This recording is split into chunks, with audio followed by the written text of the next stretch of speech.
humble woman whispered, "I can't pay." Little did she know he would change her life. Helen Williams felt the weight of the world on her shoulders as she held the red apple and the baguette that had already gone stale. Her hands trembled slightly when it was her turn at the register of the small market in Hope Village, New York City. The new owner was there, watching every move with his cold, calculating eyes. "I can't pay today," she whispered, lowering her head in shame. "But I can come back tomorrow with the money, I promise." The silence that followed seemed to last an eternity. The other customers in line began to murmur, some with impatience, others with pity. Helen could feel all their eyes on her, burning her skin like hot iron. "Ma'am, this isn't a charity house," said Michael Thompson, the 35-year-old businessman who had bought the establishment just 2 weeks earlier. "No money, no goods. It's as simple as that." The words hit Helen like a slap. She swallowed the lump in her throat and put the items back on the shelf. Her legs weakened, but she managed to walk out of the market with what little dignity she had left.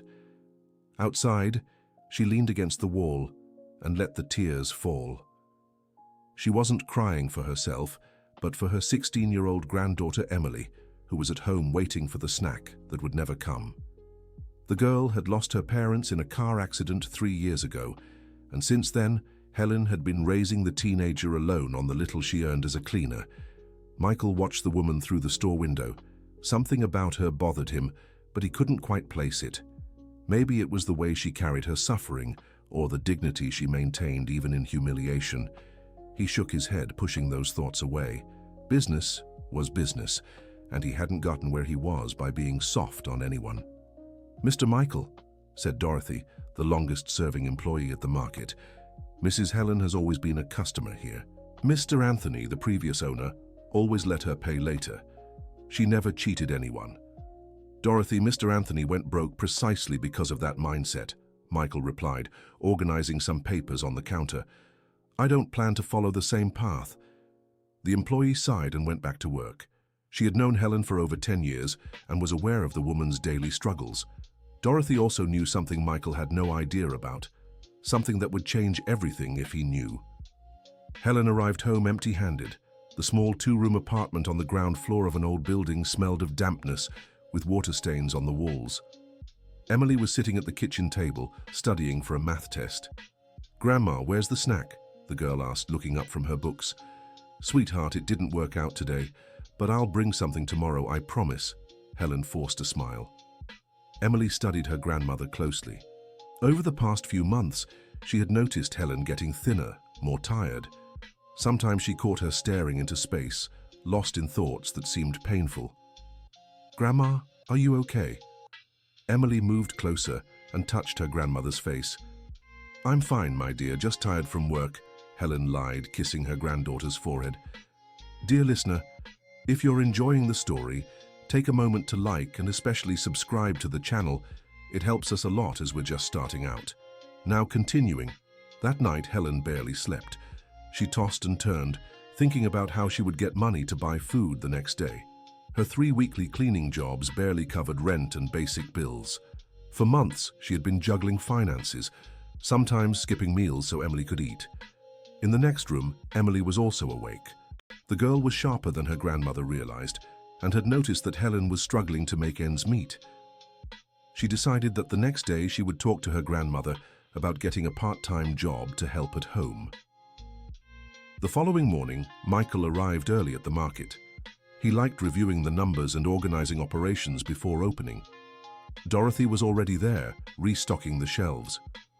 "Good morning, Dorothy. How were sales yesterday after I left?" "Normal, Mr. Michael, but I wanted to talk to you about Miss Helen." Michael sighed. "Dorothy, we've already talked about this. I won't change my position."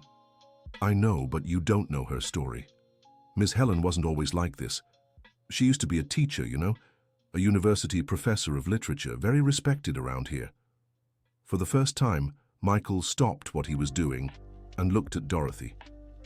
"A professor?" "Yes. About 15 years ago, when her son got sick, she left everything to take care of him.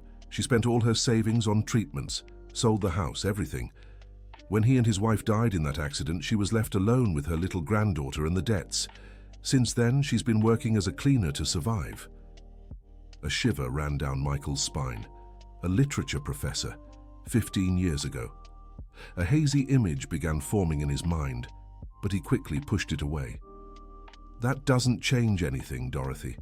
I can't give charity to every customer with a sad story. But all day long, Michael couldn't shake that information from his mind. A literature professor, 15 years ago. Why did that sound familiar? Helen spent the whole day looking for extra work. She knocked on several doors offering her services, but no one needed a cleaner. Unemployment was high and many people cleaned their own homes to save money. By late afternoon, tired and discouraged, she passed by the market.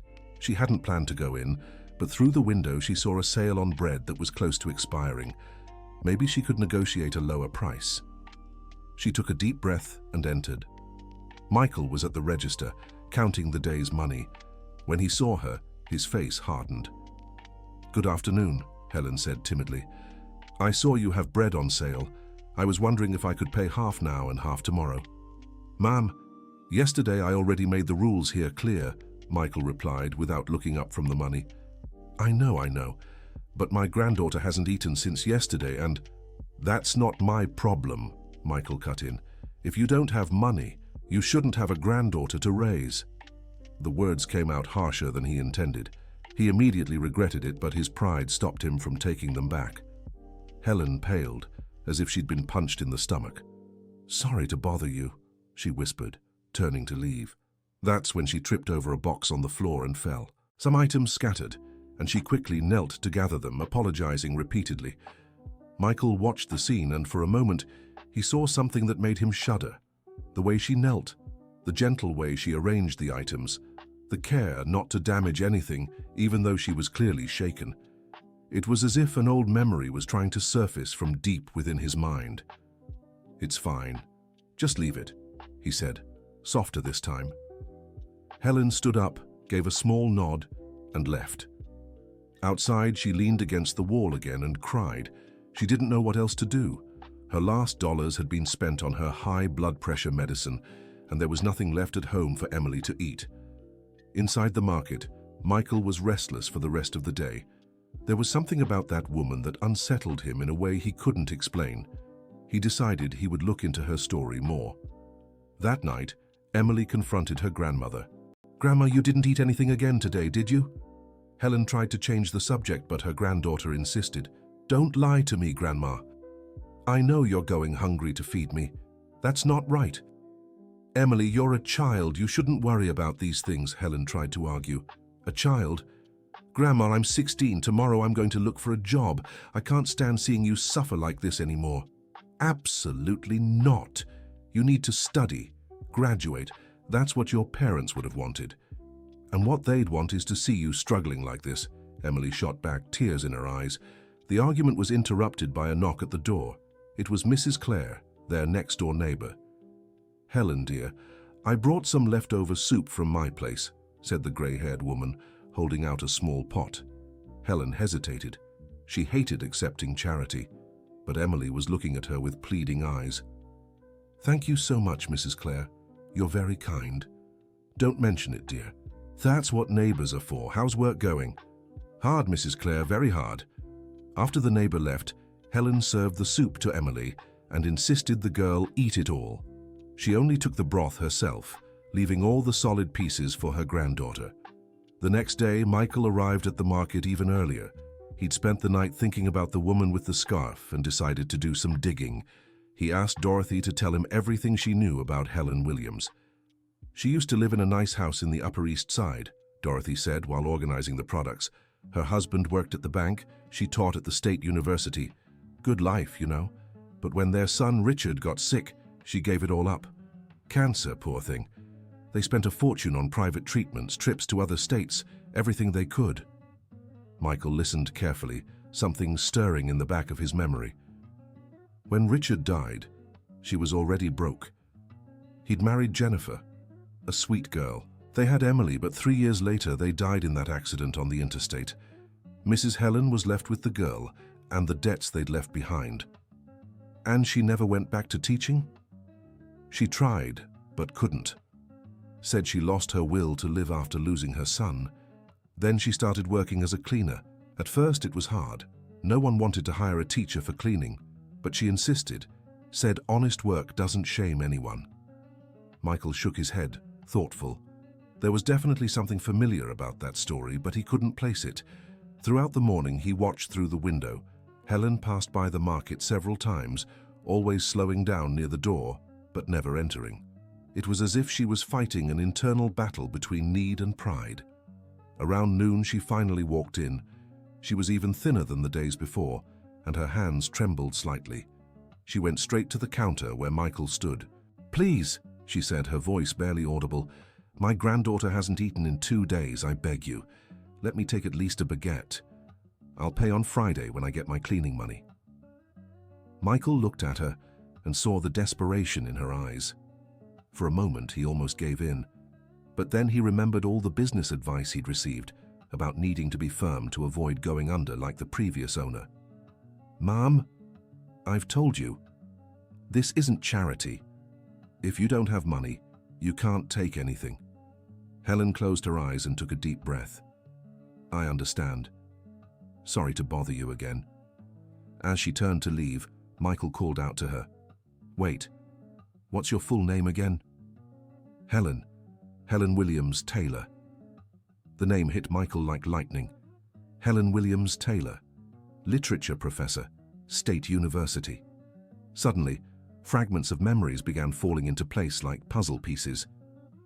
You taught at the State University 15 years ago?" Helen stopped and slowly turned around. "I did. Why?" Michael felt the world spin around him. It couldn't be. There was no way it was her.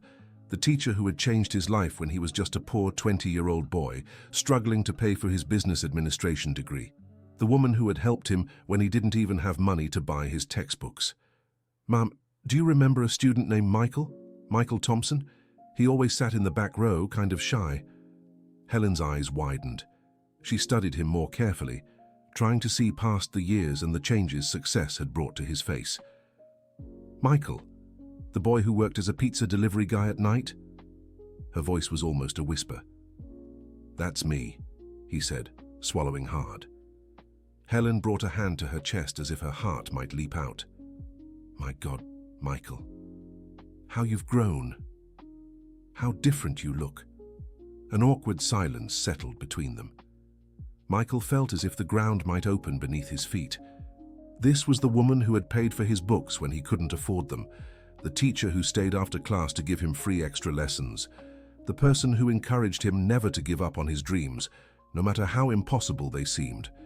And he had humiliated her. He had denied her what she had once given him, dignity and hope. "Professor Helen, I didn't know." "You don't have to say anything, Michael." She tried to smile, but tears began to fall. "You've made something of yourself that makes me very happy." "But Professor, No need to explain, my son. You're right to look after your business. I understand." Helen turned and walked out of the market, leaving Michael completely shaken. Dorothy, who had witnessed the whole scene from afar, approached. "So you know, Mrs. Helen, she was my teacher," Michael said, still in shock. "Dorothy, she helped me when I was a student, paid for my books, gave me free extra lessons. I owe everything I am today to her." Dorothy shook her head sadly. "Life plays these tricks sometimes, doesn't it, Mr. Michael? You never know when you'll run into someone from your past." Michael spent the rest of the day in total shock. He couldn't focus on anything. The image of Helen begging for a baguette for her granddaughter wouldn't leave his mind. How could he have treated the person who believed in him most like that? Dear listener, if you're enjoying the story, take a moment to like and especially subscribe to the channel. It helps us a lot as we're just starting out. Now, continuing. That night, Michael couldn't eat dinner. He paced back and forth in his luxurious apartment, remembering every detail from his college days. He recalled the day he came to class without the required textbook because he couldn't afford it. Professor Helen had called him after class. "Michael, you're one of my best students," she had said. "I don't want you to give up because of financial struggles. I'll buy the books for you and you can pay me back whenever you can. No rush." He had protested, saying he couldn't accept charity. She then replied with something he never forgot. "It's not charity, my son, it's an investment. An investment in the future of someone who has the potential to change the world." And now, 15 years later, she was the one who needed an investment. She was the one begging for help. And he had treated her like trash. Michael grabbed his phone and called Dorothy. "Dorothy, I need Professor Helen's address. It's urgent." "Mr. Michael, it's almost midnight. Please, Dorothy, it's really important."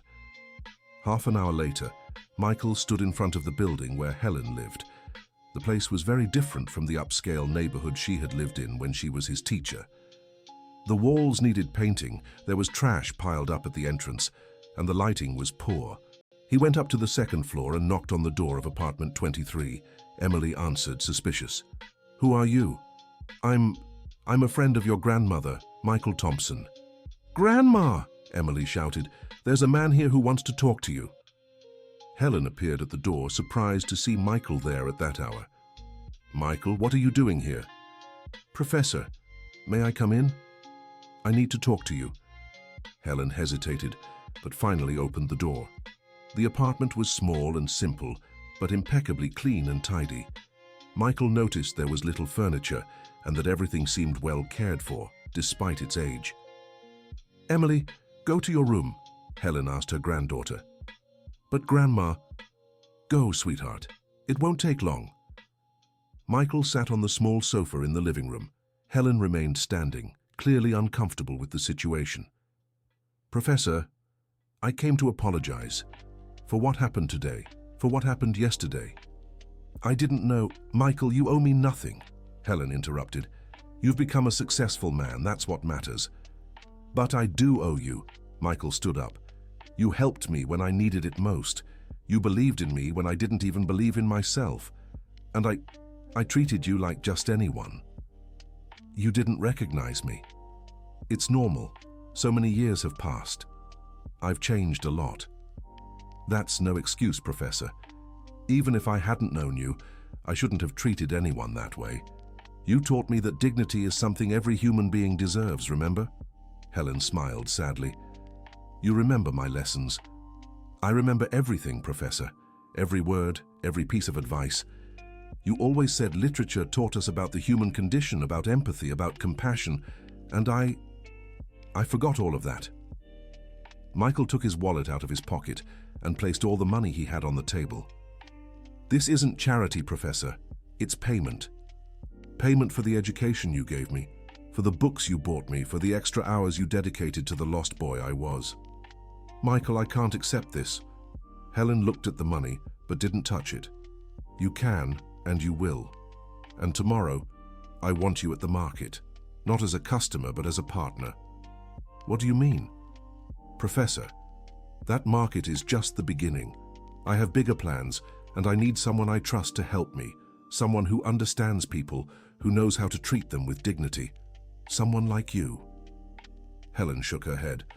"Michael, I'm just a cleaner now. I don't know anything about business." "You know about people, Professor, and business is about people. You can learn the rest. I'll teach you." At that moment, Emily appeared at the bedroom door, clearly having overheard the conversation. "Grandma, say yes, please." "Emily, go back to your room," Helen scolded her granddaughter. "No, Grandma. I heard everything. This man wants to help us, and you've always taught me that when someone extends a hand, we should accept it with dignity." Michael looked at Emily and smiled.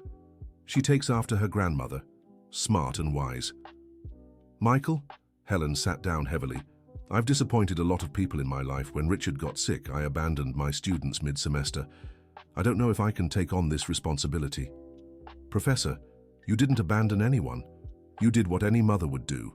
You took care of your son, and that's not abandonment, it's love. But I don't know if I still have it in me to teach, to lead. You just gave me a lesson in humility and forgiveness without even realizing it. You still know how to teach." Helen looked at the money on the table, then at Michael, then at her granddaughter, watching her with hope in her eyes. "If I accept, it's on one condition," she finally said. "What is it?" "Emily keeps studying. I don't want her working before she finishes high school. Deal. Actually, Professor, I have a better idea.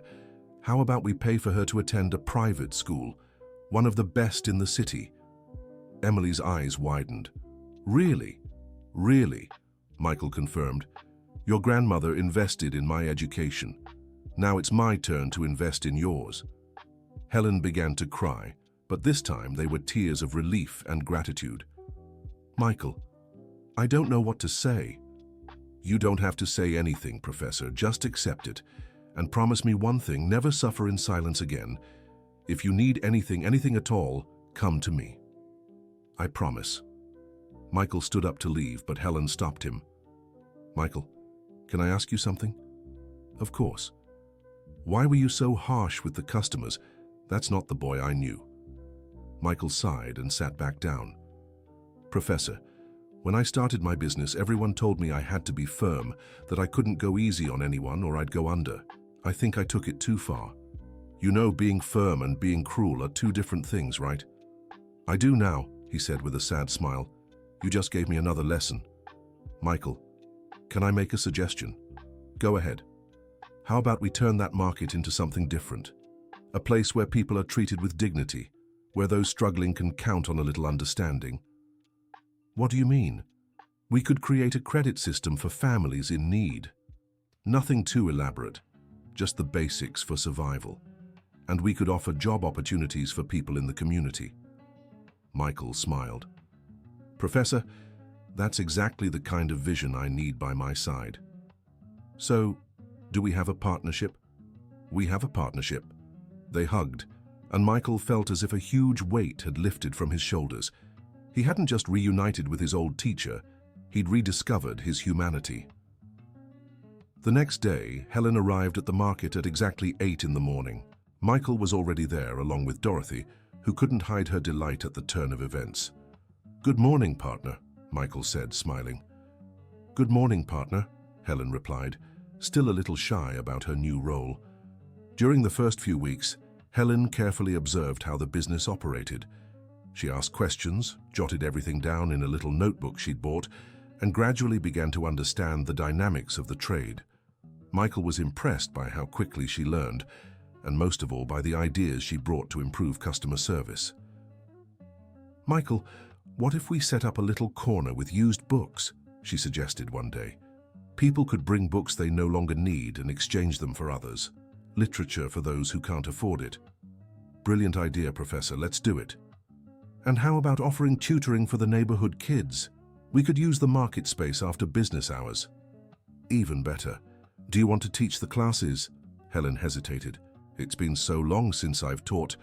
Professor, teaching is like riding a bike, you never forget. And Helen discovered Michael was right.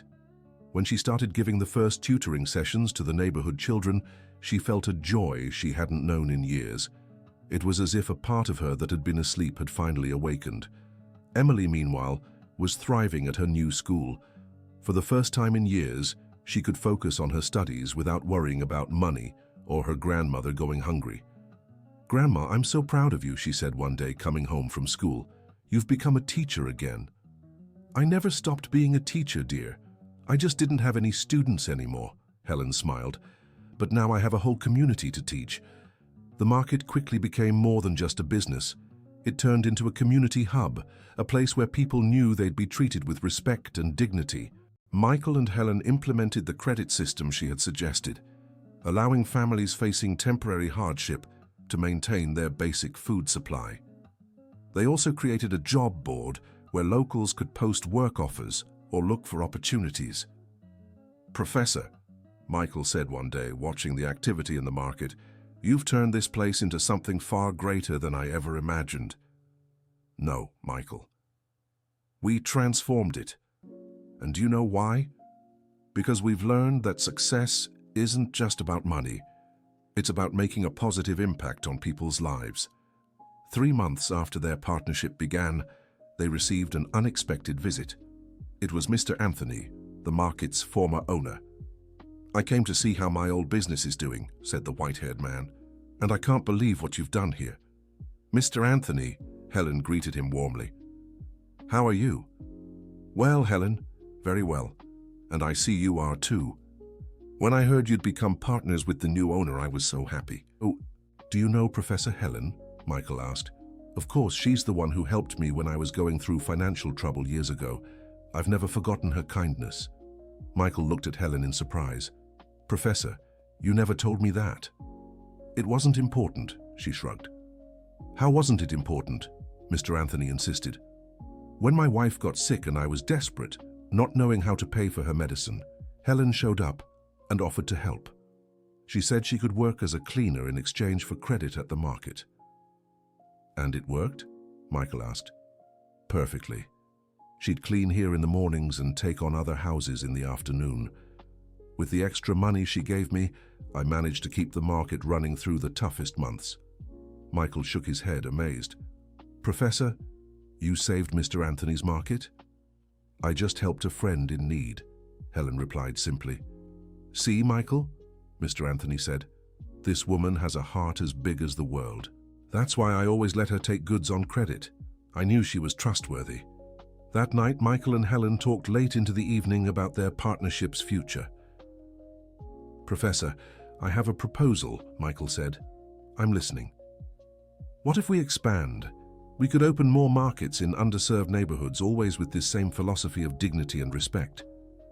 Do you think it would work? I'm certain. What we've built here isn't just a business, it's a model. One that can be replicated anywhere there are people who need to be treated with humanity. Helen smiled. Michael, when you were my student, I always knew you'd do great things. But I admit I never imagined something this beautiful. Professor, I only got this far because you planted the right seeds. Now we're just reaping the fruits. Dear listener, if you're enjoying the story, please take a moment to like and subscribe to the channel. It helps us a lot as we're just starting out. Now continuing, 6 months after their partnership began, the market had become a landmark in the area. People came from other neighborhoods to see the Dignity Market, as customers had nicknamed it. Emily, now excelling at her private school, had become a sort of ambassador for the project among local youth. She organized study groups and helped younger kids with their homework. Grandma, can I make a suggestion? She said one day. Of course, dear. What if we started a free college prep course? There are so many talented young people here who can't afford classes. Helen looked at her granddaughter with pride. Emily, that's a wonderful idea. Let's talk to Michael. Michael loved the idea, and they immediately began planning the prep course. Helen would be responsible for the literature and composition classes, and they would hire other teachers for the remaining subjects. Professor, Michael said, do you remember what you told me in college about investing in the future of people with potential? I do. Now we can do that on a large scale. We can discover and support dozens of Michaels out there who just need an opportunity. The opening of the prep course was a landmark event for the community.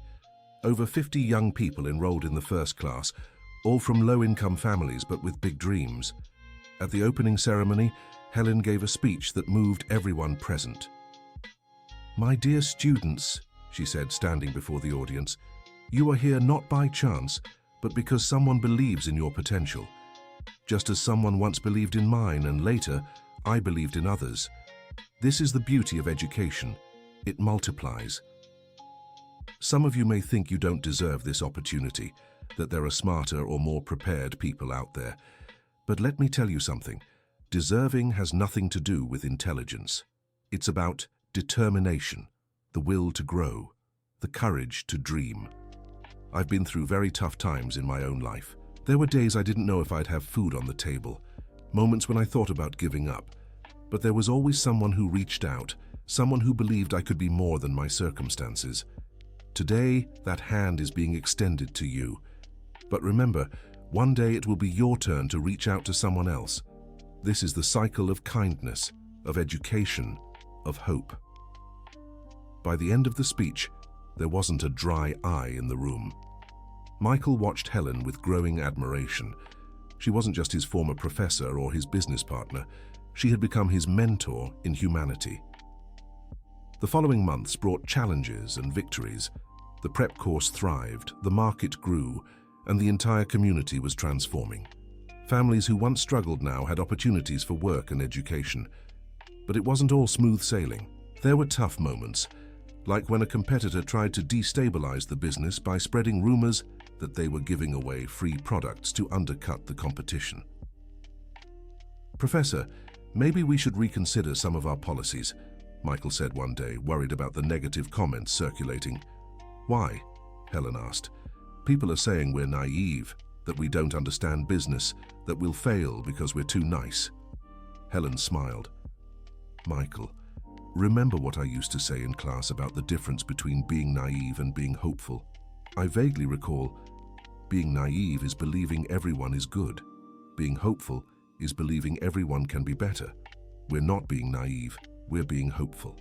And that makes all the difference. But what if we really do fail? Then we'll fail knowing we tried to do what was right. But I believe we won't fail, Michael.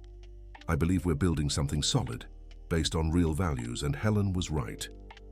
Over time, the negative comments faded, replaced by praise and recognition. The market not only prospered financially, but also became a model for social business. A year after starting their partnership, they received an offer to franchise the concept to other cities.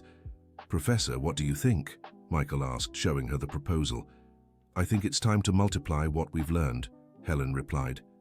"But on one condition." "What?" "That every new location carries not just the same business model, but the same values. I don't want it to become just a brand. I want it to remain a movement." "How do we ensure that?" "By creating a training program for future partners. They need to understand they're not just buying a franchise, they're embracing a cause." The training program idea was a success. Michael and Helen traveled to several cities, training new entrepreneurs who wanted to implement the dignity market model in their communities. During one of these trips to the city of Boston, something unexpected happened. In the audience was a woman Helen recognized immediately. "Harriet?" Helen called out after the presentation ended. "Helen! Oh my goodness! What a surprise!" The woman approached with a smile. "Michael," Helen said, "I'd like you to meet Harriet Miller. She was my colleague at the university." "Nice to meet you," Michael said, greeting Harriet. "Harriet, what brings you here?" "I came to learn about your project. I'm thinking of opening a location here in Boston, but I'll admit I had no idea you were involved, Helen. I thought you'd stop teaching." "I did for a while, but I came back. In a different way, but I came back." Harriet studied Helen carefully. "You seem, I don't know, more fulfilled than you were back in our university days." "I've learned some important lessons along the way," Helen smiled. "I've learned that teaching doesn't only happen in classrooms. It happens anywhere there's an opportunity to help someone grow." "And do you really make a profit with this model?" "We do," Michael replied. "But the profit isn't just financial, it's social, it's human, it's spiritual in the best sense of the word." Harriet decided to embrace the project and became one of the network's most successful franchisees. Her location in Boston became a regional benchmark, serving not only the local population, but also farm workers from nearby rural areas. Back in New York City, Helen and Michael continued expanding their efforts. Beyond the market and the tutoring program, they created a seamstresses cooperative, a microcredit program for small entrepreneurs, and a vocational training center. "Professor," Michael said one day, "sometimes I wonder, what would have become of me if you hadn't helped me back then?" "Michael, you always had potential. I just opened a door you would have opened yourself sooner or later." "I don't agree. You did much more than open a door. You taught me that success without purpose is empty, that money without meaning is worthless, that a business only makes sense if it improves people's lives." "And you've learned the lesson well," Helen smiled. "Better than I ever imagined possible." Emily, now in her final year of high school, had decided to pursue a degree in business administration, inspired by her grandfather's and Michael's work. "Grandma, I want to study business, so I can help you expand the project even further," she said one day. "Are you sure, sweetheart? You've always been good with numbers. You could study engineering." "I'm sure, Grandma. I want to learn how to build businesses that change lives, just like you're doing." Helen was moved.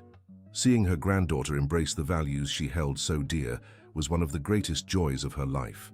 2 years after their partnership began, the Dignity Market had grown into a network of 15 locations across New York City and surrounding areas.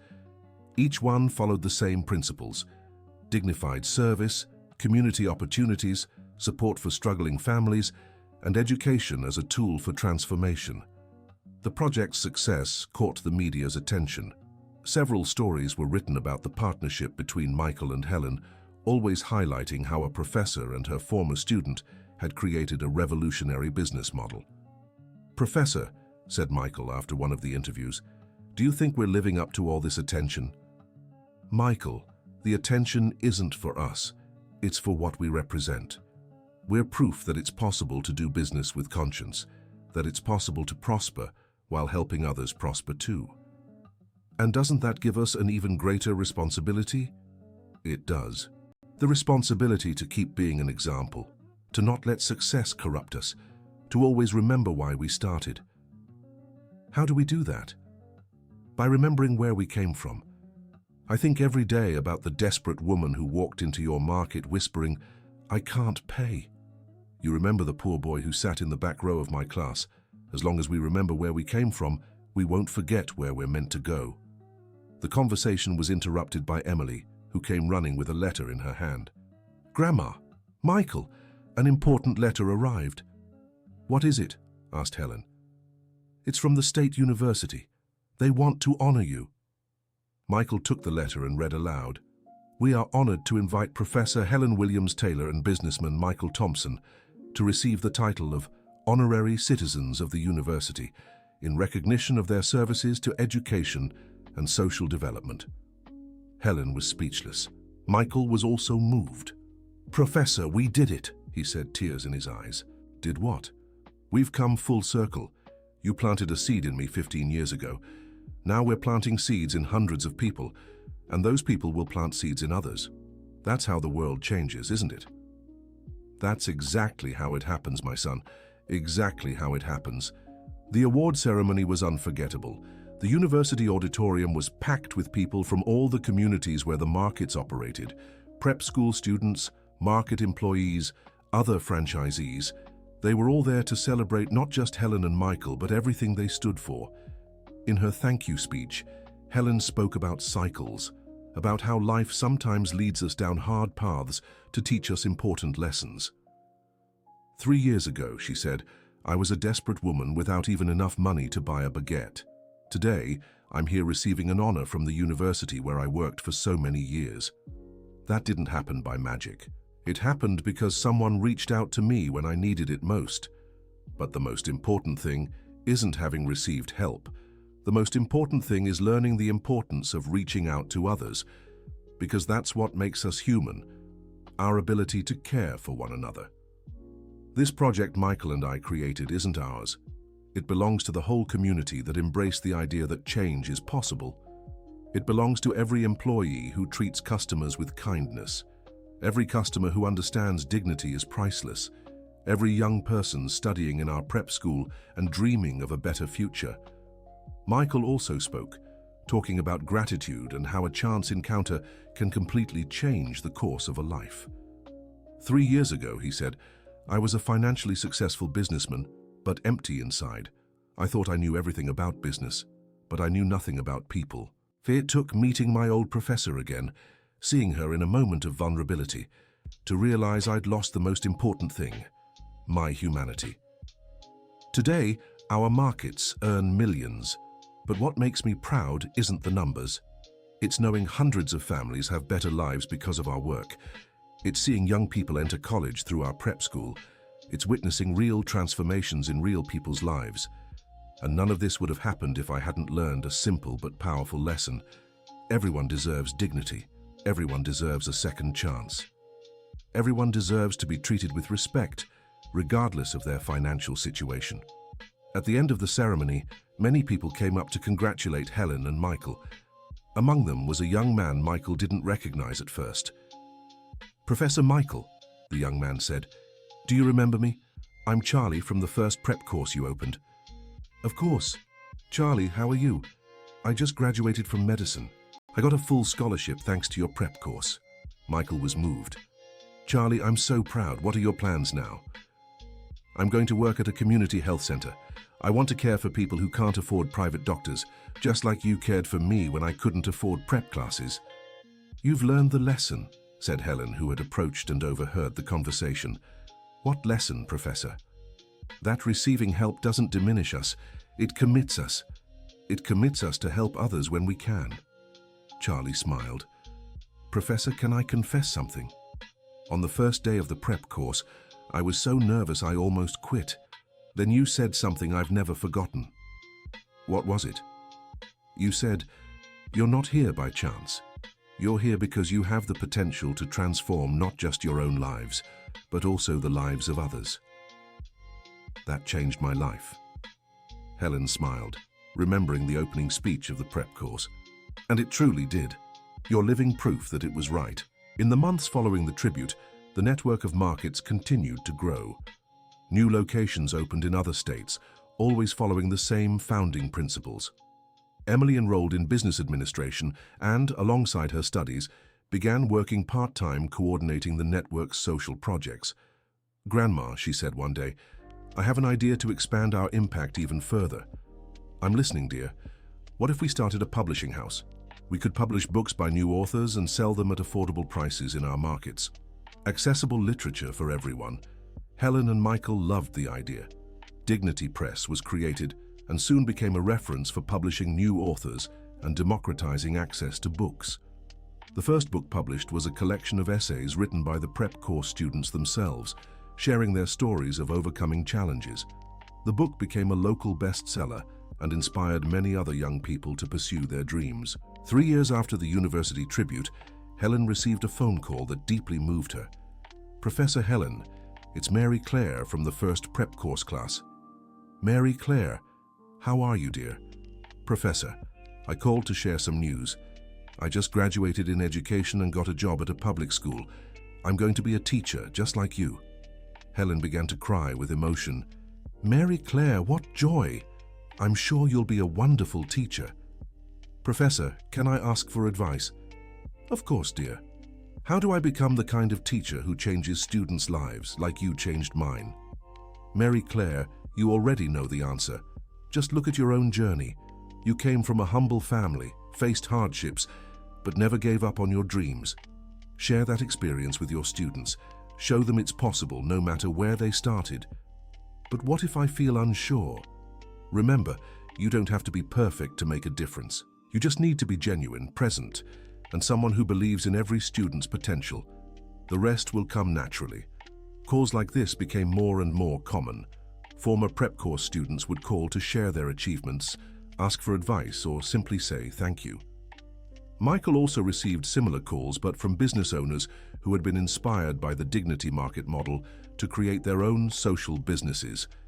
"Professor Michael," said one of these entrepreneurs during a call, "how do I balance profit with social purpose?" "It's simpler than it seems," Michael replied. "You don't have to choose between profit and purpose.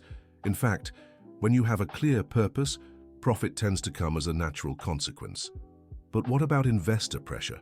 "It depends on what kind of investors you choose. Go for those who share your values. It's better to grow slowly with aligned partners than to grow fast with partners who will force you to compromise your principles." 5 years after the partnership began, the Dignity Markets Network was present in 12 US states. The college prep courses had helped over 1,000 young people get into state universities.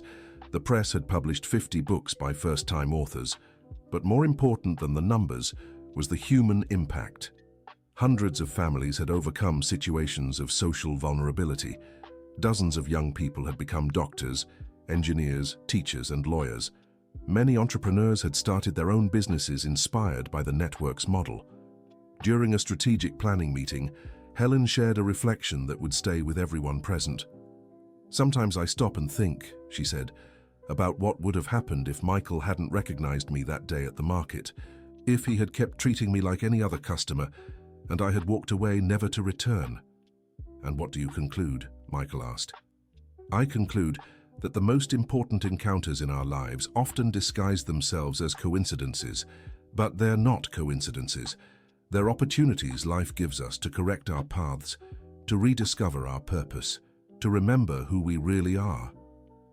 Do you think it was meant to happen? I don't believe in fate, Michael.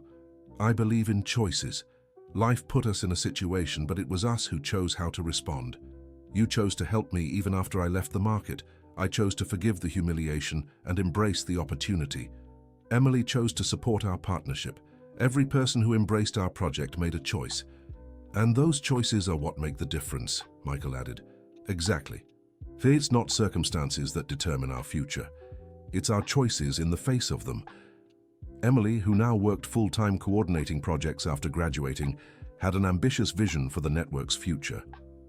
"Grandma, Michael," she said in one of the meetings, "I have a proposal that might sound bold." "We're listening," said Helen. "What if we created a university?" Michael and Helen exchanged surprised glances. "A university, Emily?" "Yes, a university focused on social entrepreneurship, a place where people learn not just business theories, but also how to create businesses that have a positive impact on society." "It's an interesting idea," Michael said, "but a university is very complex." "I know, but look, we already have practical experience. We know what works and what doesn't. We could create a degree program that prepares professionals for this new world of conscious business." Helen was thoughtful for a few minutes. "Emily, you know that to create a university, we'd need government approval, qualified faculty, proper facilities." "I know, Grandma, but I also know that if we start small, with a technical program first, then a bachelor's degree, we can get there." The idea of the university continued to develop over the following months. They began by consulting higher education experts, conducting feasibility studies, and talking to other entrepreneurs who could support the project. A year later, they obtained approval to open a technical course in social business management. The first class had 40 students, all scholarship recipients from communities served by the network's dignity markets. "Professor Helen," one of the students asked on the first day of class, "could you tell us how all this began?" Helen smiled. It was a question she often received, but she never tired of answering. "It all started with a need," she said. "I needed food for my granddaughter and had no money. I could have gotten angry. I could have given up. I could have shut myself away in my suffering. But I chose to keep trying, to keep believing things could get better." "And the businessman, Michael? How did he come into the picture?" Michael was in a different situation. He had financial success but had lost something very important, the connection to his life's purpose. When our paths crossed again, we both needed something the other could offer. What was it? I needed a chance to start over. He needed a reminder of what truly matters in life, and we discovered that when two people help each other, the result is always greater than the sum of its parts. And from there, was everything easy? Helen laughed. Easy? No, dear, it was never easy. We faced many challenges, many sleepless nights, many moments of doubt. But we also had something very powerful on our side, the certainty that we were on the right path. How did you know you were on the right path? Because we saw the results in people's lives. Every family that overcame a hardship, every young person who entered college, every employee who grew professionally, and those were our success indicators. One of the students raised their hand. "Professor, do you think anyone can create a social business like you did?" "I believe so," Helen replied, "but having a good idea isn't enough. You need persistence, the humility to learn from mistakes, and above all, clarity of purpose. If you know why you're doing something, figuring out how becomes easier." The technical course classes became very popular, not only among enrolled students, but also among residents of the served communities. Many people came to attend the open lectures held on Saturdays. Michael often taught classes on financial management and business strategy. During one of these classes, a participant asked a question that made him reflect deeply. "Professor Michael, have you ever wanted to give all this up and go back to being just a regular businessman?" Michael thought for a few seconds before answering. "You know, that thought has crossed my mind a few times, especially during the toughest moments, when it felt like we'd taken on too much responsibility." "And what made you keep going?" "A conversation I had with Professor Helen. I was feeling overwhelmed, thinking maybe we were pushing growth too fast. Then she told me something I'll never forget. What did she say? She said, "Michael, you've already been a regular businessman. You were successful, made money, earned recognition. But were you happy?" And I realized, no, I wasn't truly happy. I had everything I thought I wanted, but I felt empty inside. And now? Now I wake up every day knowing my work makes a difference in real people's lives. It may be more exhausting, more challenging, more complex, but it's infinitely more rewarding. So you'd say it's worth trading profit for purpose? You don't have to trade, Michael smiled. When you do something with purpose, profit comes as a consequence. Our markets are more profitable today than they ever were when I only thought about money. After 6 years of partnership, Helen and Michael decided to write a book telling the story of the network and the lessons learned along the way. The book would be titled, "I Can't Pay, A Story of Dignity and Transformation." "Professor," Michael said during one of their writing sessions, "sometimes I wonder how many people go through situations similar to ours but don't have the luck of the reunion we had." "That's true," Helen agreed. "That's why I think it's important to tell our story. Not to promote ourselves, but to inspire others to create their own stories of transformation." "How so?" "Michael, our story is unique, but the principles we've learned are universal. Anyone, anywhere, can decide to do things differently. They can choose to treat others with dignity, to use their talents and resources to improve the world around them." "And do you think the book can help with that?" "I think it can plant seeds. And you know how much I believe in the power of seeds," Helen smiled. The book was published 2 years later and became a publishing phenomenon, not just for its sales, but mainly for the impact it had. Hundreds of people wrote to the authors, sharing how the story had inspired changes in their own lives. One of the most touching testimonials came from a businessman in New Orleans. "Dear Helen and Michael, after reading your book, I completely rethought my approach to business. I owned 3 hardware stores and only cared about maximum profit. Now I've implemented a credit system for low-income families renovating their homes, created a training program for local masons and painters, and opened a technical school for construction. My revenue increased by 40% last year, but more importantly, I sleep better at night knowing I'm helping people have better homes and dignified professions." Another moving testimonial came from a retired teacher in Denver. "Dear Helen, your story inspired me to come out of retirement. I went back to teaching, but now for a social project helping adults who never had the chance to study when they were younger. My students are 40, 50, even 60 years old, learning to read and write. Seeing the spark in a 65-year-old woman's eyes when she reads her first full sentence is priceless. Thank you for reminding me it's never too late to make a difference." The book's success opened new opportunities.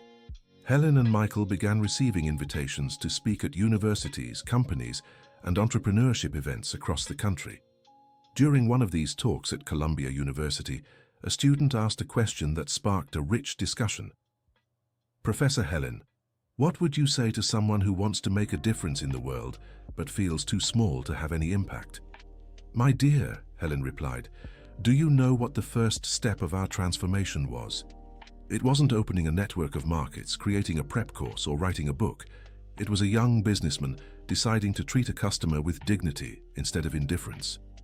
A simple act, seemingly simple, but revolutionary in its consequences. Michael could have ignored me when he recognized me. He could have been ashamed of the past, could have given me money just to get rid of the problem. But he did the hardest thing.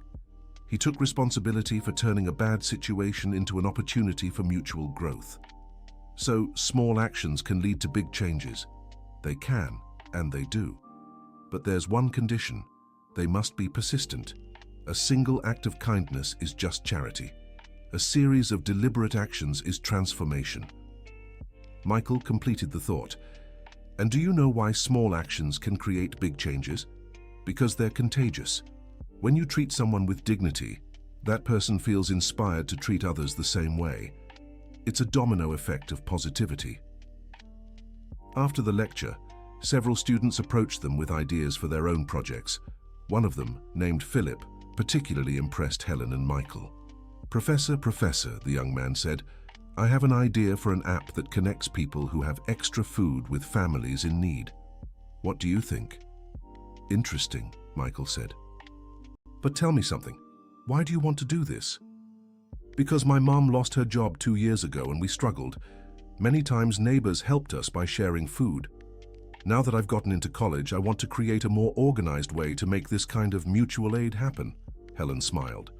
Philip, you've understood the fundamental principle, turning personal experience into a collective solution. That's true social entrepreneurship. Do you think the idea could work? It can, Michael said. But you'll need much more than a good idea. You'll need persistence, the ability to learn from mistakes, and the humility to listen to feedback and adjust the project. And most importantly, Helen added, you'll need to always keep the original purpose in mind. When the app grows, when it starts making a profit, when others become interested in investing, you can't forget why you started.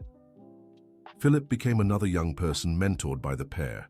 His app, called Shared Table, launched a year later and quickly spread to several US cities. Mentoring young entrepreneurs became one of Helen and Michael's favorite activities. They created a formal accelerator program for social startups, offering not just financial resources, but above all guidance and close support. Professor, Michael said one day, have you ever stopped to think how many lives have been indirectly impacted by our story? How so? Think about it. We have our markets, our prep courses, our press, our technical school, but we also have all the projects we've indirectly inspired. The businessman from New Orleans, the teacher from Denver, Philip with his app.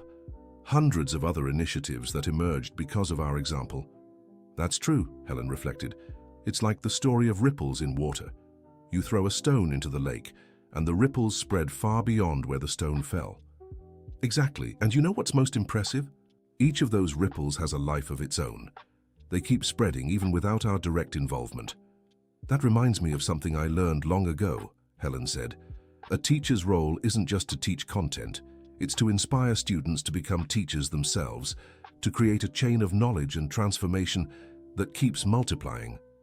And that's exactly what happened with us, isn't it? It is. You were my student 15 years ago. Now you teach others through example and lectures. Those people will teach others who will teach others. That's how the world changes, one person at a time. 8 years after the partnership began, the Dignity Markets Network was present in every US state.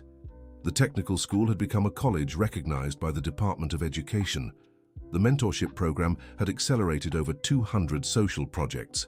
Emily, now 24, and with a graduate degree in social organization management, took over as president of the foundation that centralized all the group's activities. "Grandma," she said at a family gathering, "I think it's time for you both to slow down and enjoy life more." "What do you mean, dear?"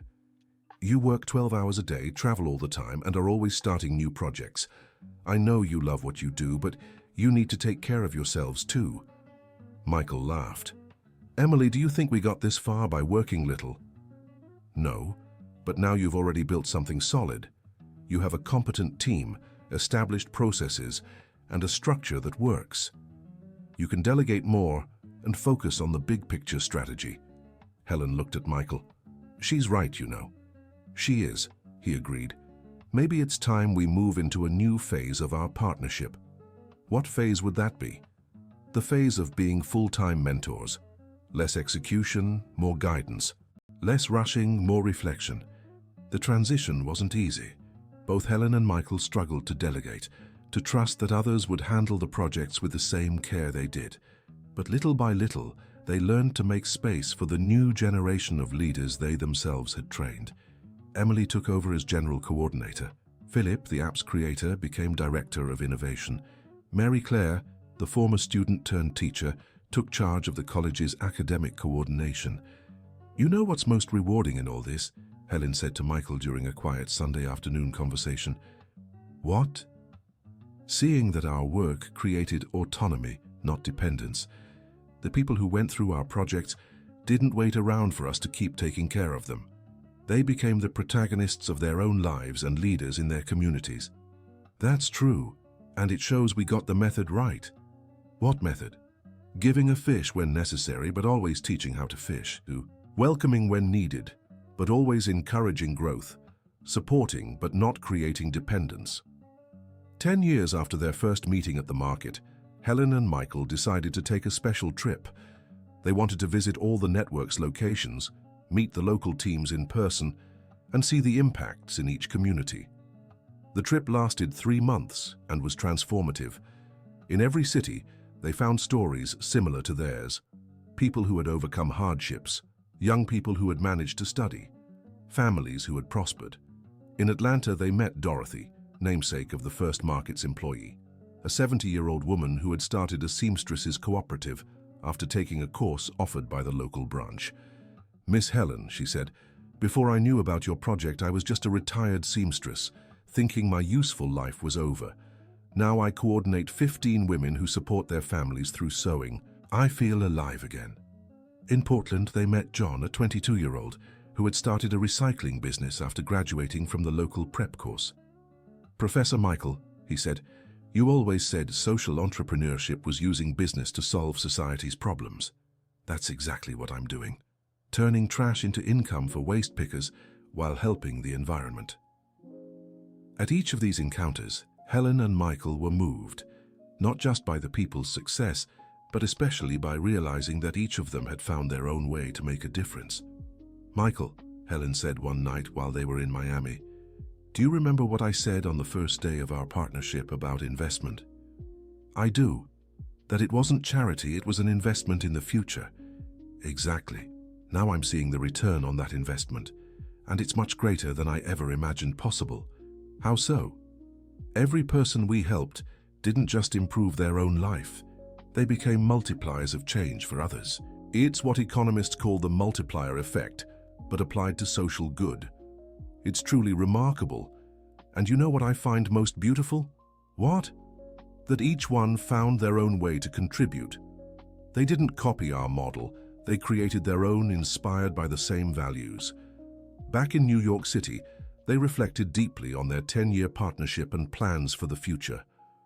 "Professor," Michael said, "if we could go back in time, would you change anything?" Helen thought for a few minutes. "You know what? I wouldn't change a thing, not even the hard moments, not even the mistakes we made. It was all part of the learning process.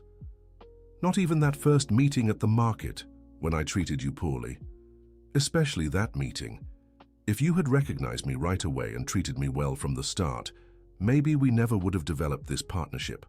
That initial tension is what gave depth to our later reflections." Interesting perspective.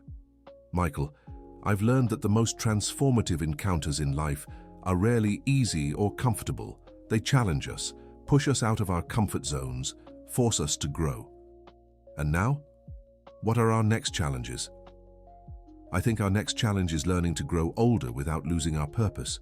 We're getting older, but we can't settle. We need to keep evolving, keep learning, keep contributing." "How do we do that?" "By raising successors who are even better than us, by building institutions that outlive their founders, by planting seeds that will sprout long after we're no longer here to water them." The conversation was interrupted by Emily, who arrived with an idea that surprised them both. "Grandma, Michael, I have an idea that might sound crazy." "We're used to your crazy ideas," Michael teased, "and they're usually brilliant. What if we wrote a second book? But this time, not just telling our story, a practical book, teaching step by step how others can create similar projects." "Like a social entrepreneurship manual?" Helen asked. "Exactly. With case studies, practical tools, tips on overcoming common obstacles, a book that's truly useful for anyone who wants to make a difference but doesn't know where to start." The idea excited Helen and Michael. They spent the next months interviewing other social entrepreneurs, systematizing methodologies, and creating practical frameworks. The book, How to Make a Difference, a practical guide to social entrepreneurship, was published 2 years later and became a reference in business administration and social responsibility courses across the country. But more important than its success was its real-world impact. Hundreds of new social projects emerged, inspired by the manual, each adapted to local realities, but following the core principles outlined in the book. "Professor," Michael said during the book launch, "I think we've reached the end of one cycle and the start of another." "How so?" "In the first 10 years, We built our own network of projects. Now we're building a network of networks. We're training other trainers, inspiring other inspirers. That's true, and it makes me very optimistic about the future. Why? Because it shows ideas have a life of their own. They no longer depend on us to keep growing and spreading. 15 years after that first meeting at the market, Helen turned 75. Her family threw a surprise party, bringing together hundreds of people whose lives had been touched by her partnership with Michael. In her thank you speech, Helen shared a reflection that moved everyone present. "My dears," she said, "when I was young, I thought my mission in life was to teach literature to college students. Then, when Richard got sick, I thought my mission was to be a full-time mother. When he passed, I thought my mission was to raise Emily. When I ran out of money, I thought my mission was just to survive, working as a cleaner. Today, at 75, I realize I was wrong at every step. My mission was never any of those specific things. My mission has always been one thing: to help people discover their potential and turn that potential into contributions for the world. Sometimes I did that in a university classroom. Sometimes I did it by caring for my sick son. Sometimes I did it by raising my granddaughter. Sometimes I did it working as a cleaner and treating every employer with dignity. And for the past 15 years, I've done it through this wonderful partnership with Michael. But the most important thing I've learned is that a mission isn't something you discover once, and that's it. A mission is something you rediscover every day, in every encounter, in every conversation, in every opportunity to make a difference in someone's life. So my wish for each of you is that you find your own way to help others grow. It doesn't have to be big. It doesn't have to be famous. It doesn't have to be recognized. It just has to be true, consistent, and done with love. At the end of the party, Michael approached Helen for a private conversation. "Professor, thank you." "Why, Michael?" "For everything. For believing in me when I was young. For forgiving me when I treated you poorly. For accepting our partnership.